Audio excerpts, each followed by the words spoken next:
কি ব্যাপার? বেন্যাকাল হইতে বেবাক মাছ বেচে দিলাম, তার এই মাছটাই বেচা হয় না। এটার সমস্যাটা কোনখানে? দেহি দেহি।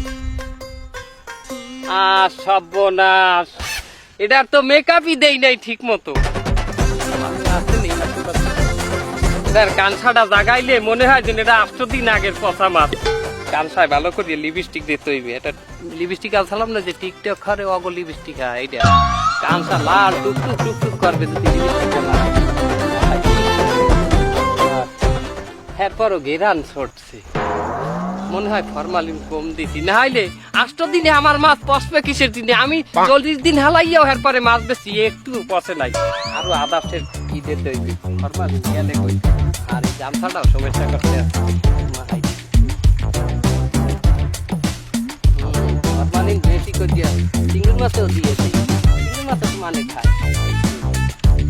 এইটি দেখা যায় না আমার মাছ, তাজা মাছ মাছ। তাই তো বাজারে বইলাম না, এহিনে বইলাম কিসের দিনে? ভালো ভালো গাহেক ধরবো, গাহেক কমবে। এই ও মাছ কোনখানে? আসসালামু আলাইকুম ব্যাপারী সাহেব। এই যে ব্যাপারী সাহেব, এটা হইল যে পদ্মা নদীর মাছ। পদ্মা নদীর? যে পদ্মা নদীতে ইলিশ মাছের লগে একসাথে মানুষ হয়েছে তারা, এরপরে এই যে একই জালে বাঁধছে। ও আচ্ছা আচ্ছা, তা দেখ মাছের কানটা কোনটা কিরম দেখায়? হাই কামলাই সিরিয়ালা দেখছেন, এরপরে দেখবেন লাল এর মধ্যে মনে হয় যে নূতন বউরে লিপস্টিক দিচ্ছে। অত করছেন না, দেখেন কানটা কোনটা তো ভালোই লাল, তার এই মাছ খাইতে ভালো হইবে তো। এটা আর ইলিশ মাছের মধ্যে পার্থক্য আছে, ইলিশ মাছ যাইরকম এটাও এইরকম।